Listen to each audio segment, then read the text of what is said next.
दिनों पुरानी बात है। एक जंगल में एक लोमड़ी रहती थी। वो इतनी चालाक थी कि अपने शिकार और भोजन के लिए पहले तो वो जानवरों से दोस्ती करती और फिर मौका पाते ही उन्हें मारकर दावत उड़ाती। उस लोमड़ी की इसी आदत की वजह से उससे सभी दूर रहते थे। एक दिन उसे कहीं भोजन नहीं मिला तो वो दूर तक शिकार की तलाश में निकल पड़ी। उसकी नजर एक तंदुरुस्त मुर्गे पर पड़ी। वह मुर्गा पेड़ पर चढ़ा हुआ था। वह लोमड़ी मुर्गे को देखकर सोचने लगी, कितना बड़ा और तंदुरुस्त मुर्गा है। हाय, ये मेरे हाथ लग जाए तो कितना स्वादिष्ट भोजन मिलेगा मुझे। अब लोमड़ी का लालच बढ़ चुका था। वो रोज उस मुर्गे को देखती और मौके का इंतजार करती, लेकिन वो मुर्गा पेड़ पर ही चढ़ा रहता और लोमड़ी के हाथ नहीं आता। बहुत सोचने के बाद लोमड़ी सोचने लगी, ये मुर्गा ऐसे हाथ नहीं आएगा, कुछ तरकीब सोचनी होगी। इसलिए उसने छल और चालाकी करने की सोची। वो मुर्गे के पास गई और कहने लगी, प्यारे मुर्गे भाई, क्या तुम्हें ये बात पता चली कि एक खुशखबरी मिली है सबको जंगल में? मुर्गे ने पूछा। खुशखबरी? कैसी खुशखबरी? लोमड़ी बोली, आकाशवाणी हुई है और खुद भगवान ने कहा है, अब से इस जंगल के सारे लड़ाई झगड़े खत्म होंगे। अब से कोई जानवर किसी दूसरे जानवर को नुकसान नहीं पहुंचाएगा और ना ही मार कर खाएगा। सब मिलजुल कर हंसी खुशी रहेंगे, एक दूसरे की सहायता करेंगे, कोई किसी पर हमला नहीं करेगा। मुर्गा होशियार था। वो समझ गया कि हो ना हो ये लोमड़ी झूठ बोल रही है, इसलिए मुर्गे ने उसकी बातों पर ज्यादा ध्यान नहीं दिया और कहा, अच्छी बात है, पर मैं इसमें क्या कर सकता हूँ? लोमड़ी मुर्गे की ऐसी ठंडी प्रतिक्रिया देख फिर बोली, मेरे भाई, इसी बात पर नीचे तो आओ। आओ ना नीचे, हम गले लगकर एक दूसरे को बधाई दें और साथ में खुशियाँ बांटें। मुर्गा अब लोमड़ी की चालाकी समझ चुका था, इसलिए वो मुस्कुराते हुए बोला, ठीक है, लेकिन मेरी लोमड़ी बहना, तुम पहले अपने उन दोस्तों से तो गले मिलकर बधाई ले लो जो इसी तरफ खुशी से दौड़े चले आ रहे हैं। मुझे पेड़ से दिख रहे हैं वो। लोमड़ी ने हैरान होकर पूछा, मुर्गे भाई, मेरे कौन से दोस्त? मुर्गे ने कहा, अरे बहन, वो शिकारी कुत्ते, वो भी हमारे दोस्त हैं ना। वो भी शायद तुम्हें बधाई देने के लिए ही इस ओर आ रहे हैं। शिकारी कुत्तों का नाम सुनते ही लोमड़ी थर थर कांपने लगी। वो बुरी तरह डर गई, क्योंकि उसे लगा कि अब अगर वो थोड़ी देर भी यहाँ रुकी तो ये मुर्गा भले ही उसका शिकार बने या ना बने, लेकिन वो खुद इन शिकारी कुत्तों का शिकार जरूर बन जाएगी। इसलिए उसने अपनी जान बचाना ही भला समझा और वहाँ से भाग गई। भागती हुई लोमड़ी को मुर्गे ने हंसते हुए कहा, अरे बहन, कहाँ भाग रही हो? अब तो हम सब दोस्त हैं, तो डर किस बात का? थोड़ी देर रुको। लोमड़ी बोली, भाई, दोस्त तो है, लेकिन शायद शिकारी कुत्तों को अब तक ये खबर नहीं मिली। और ये कहते हुए लोमड़ी वहाँ से जंगल में गायब हो गई। इस कहानी से हमें यह समझ आता है कि धूर्त और चालाक लोगों से हमेशा सतर्क व सावधान रहना चाहिए और चतुराई से काम लेना चाहिए। एक गांव में कपड़े बेचने वाले एक बहुत बड़े व्यापारी थे। आसपास के गांवों के लोग उसकी दुकानों पर से कपड़े खरीदने आते थे। आसपास के गांवों में भी कपड़े की कोई दुकानें नहीं थीं, इसलिए सेठ खुद ही कभी कभी कपड़े बेचने के लिए जाया करते थे। एक बार सेठ गांव में कपड़े बेचने के लिए गया था। वहां से लौटते समय एक पेड़ के नीचे वह आराम करने बैठ गया और थोड़ी ही देर में उसे नींद आ गई। जब वह नींद से जागा तो उसने अपने आसपास तोतों का समूह देखा। हरे रंग, लाल चोंच और गले पर काली पट्टी वाले तोतों को देखकर सेठ ने सोचा, कितने सुंदर हैं ये तोते। एक दो तोतों को साथ ले जाऊं तो परिवार के लोग बहुत खुश होंगे। ये सोचकर सेठ ने अपना गमछा तोतों के झुंड पर फेंका और एक तोते को पकड़ लिया। इस तोते को सेठ अपने घर ले आया। सेठ ने घर पहुंचकर तोते के लिए सोने का पिंजरा बनवाया, पानी पीने के लिए कटोरी और खाने के लिए एक छोटी सी प्लेट भी रखवाई। तोता सोने के पिंजरे में रहने लगा। उसे अमरूद, मिर्च आदि मनपसंद वस्तुएं खाने को दी जाने लगीं। घर के बच्चे तथा सेठ तोते से बातें भी करते।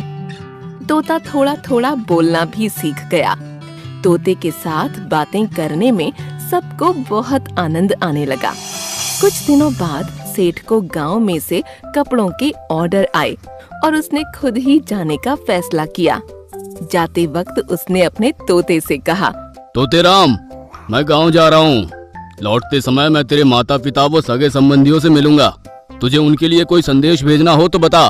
तोते ने कहा, सेठ जी, उन सब से कहना तोता भूखा नहीं है, तोता प्यासा भी नहीं है।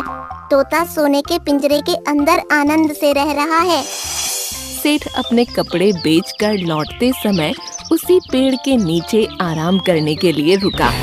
तभी तोतों का एक समूह उस पर टूट पड़ा। वे उसे चोंच मारने लगे। उनमें से एक तोते ने सेठ से पूछा, सेठ जी, हमारा तोता क्या कर रहा है? सेठ ने उन्हें शांत करते हुए कहा, अरे तोता भूखा नहीं है, तोता प्यासा नहीं है, तोता सोने के पिंजरे के अंदर आनंद कर रहा है। यह सुनकर सभी तोते बिना कुछ बोले जमीन पर मुर्दों की तरह लुढ़क गए। सेठ उनके पास गया। उसने तोतों को हिला डुला कर देखा, पर ऐसा लगा जैसे सारे तोते आघात से मर गए हों। सेठ जी घर पर आए। सेठ को देखते ही तोते ने अपने माता पिता एवं सगे संबंधियों के समाचार पूछे। सेठ ने कहा, तेरे माता पिता और सगे संबंधियों को जब मैंने तेरा संदेश सुनाया तो सभी लुढ़क गए। क्या उन्हें आघात लगा होगा? पिंजरे के तोते ने कोई जवाब नहीं दिया। सेठ की बात सुनकर वह स्वयं भी पिंजरे में नीचे गिर पड़ा। सेठ ने यह देखा तो उसे बहुत आश्चर्य हुआ। उसने पिंजरे का दरवाजा खोला और तोते को हिला डुला कर देखा। सेठ जी को लगा वह तोता भी आघात से मर गया है। सेठ जी ने तोते को पिंजरे से बाहर निकालकर थोड़ी दूर पर रख दिया। मौका देखकर तोता पंख फड़फड़ाता हुआ उड़ गया। जाते जाते उसने कहा, सेठ जी, मैं आपका आभारी हूँ। मुझे अपने माता पिता का संदेश मिल गया है। मैं उनसे मिलने जा रहा हूँ। आपका पिंजरा सोने का था, लेकिन वह पिंजरा था, मेरे लिए वह जेल थी। तोता उड़ता हुआ जंगल में अपने माता पिता और सगे संबंधियों के पास पहुँच गया। उसे लौटकर आया हुआ देख सब खुश हो गए। अब मुक्त वातावरण में तोता सबके साथ आनंद से रहने लगा। एक घने जंगल में एक हाथी रहता था। वह स्वभाव से गर्विष्ठ और क्रूर निर्दयी था। वह जंगल में घूमता, इधर उधर जाता और साथ में पेड़ और उसकी शाखाएं तोड़ डालता। जो पक्षी उन पेड़ पर रहते वे उस हाथी से बहुत डरते थे। जब हाथी उन पेड़ों को उखाड़ कर फेंकता या शाखाओं को सूंड से तोड़ता तो उन शाखाओं पर रहने वाले पंछियों के घोंसले जमीन पर गिरकर टूट जाते। बेचारे पंछी उसका कुछ नहीं कर पाते।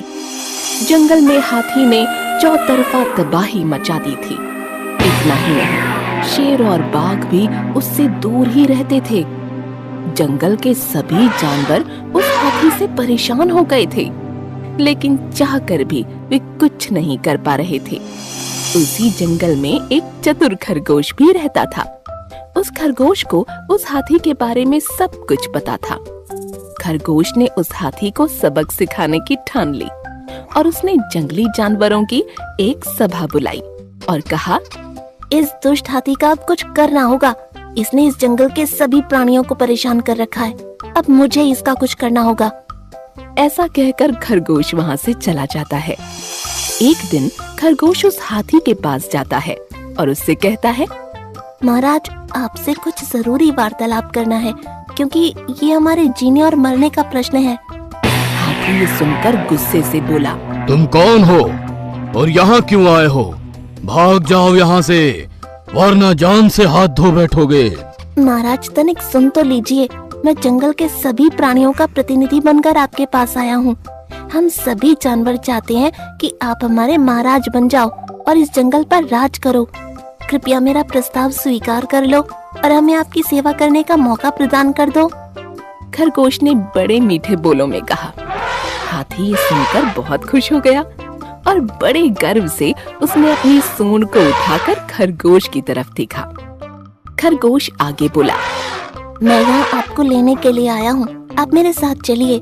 आपका राज्याभिषेक समारोह जंगल के बीचों बीच रखा है। वहाँ सभी जानवर आपका बेसब्री से इंतजार कर रहे हैं, अपने होने वाले नए महाराज का इंतजार कर रहे हैं। ये सुनकर हाथी बहुत खुश हो गया। उसका हमेशा से सपना था कि वो एक दिन इस जंगल का महाराज बने। उसने सोचा कि राज्याभिषेक समारोह उसके लिए गर्व की बात है, इसलिए वह उस खरगोश के साथ चलने के लिए तैयार हो गया। चलिए महाराज, आपका सभी प्राणी वहाँ इंतजार कर रहे हैं, मेरे पीछे पीछे आ जाइए। खरगोश बोला। वे दोनों जंगल के रास्ते चलने लगे, आगे आगे खरगोश और पीछे पीछे हाथी। चलते चलते वे दोनों जंगल के एक तालाब के पास आ गए। उस तालाब का परिसर पूरी तरह दलदल से भरा था। खरगोश का वजन कम था, इसलिए उसे उस दलदल से चलने में ज्यादा परेशानी नहीं हुई।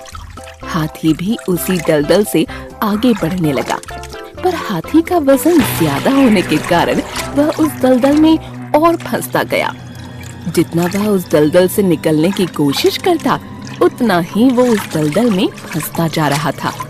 वह घबरा गया और खरगोश से बोला, मित्र मेरी मदद करो, मैं इस दलदल में फंसता जा रहा हूँ। अब मेरे राज्य अभिषेक समारोह का क्या होगा? तुम्हारे सभी साथियों को यहाँ बुलाओ, मुझे इस दलदल से निकालने के लिए।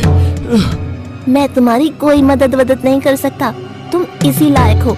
तुम्हें कुछ पता भी है तुमने जंगल के प्राणियों के साथ कितना बुरा व्यवहार किया है? तुमने पेड़ की शाखाएं तोड़ी, उन शाखाओं पर छोटे छोटे पंछियों के घोंसले और अंडे थे जो तुम्हारी वजह से टूट गए। तुमने बेजुबान छोटे छोटे प्राणियों को अपने पैरों तले कुचल दिया, बड़ी बेरहमी से मार दिया। हम सब रो रहे थे, दया की भीख मांग रहे थे, पर तुमने कुछ भी तरस नहीं खाया और अब तुम तुम्हारी जान की भीख मांग रहे हो। मुझे तुम्हें ये बताते हुए खेद है कि तुम्हारा राज्याभिषेक नहीं हो सका, लेकिन तुम्हारा दाह संस्कार अवश्य होगा। अलविदा।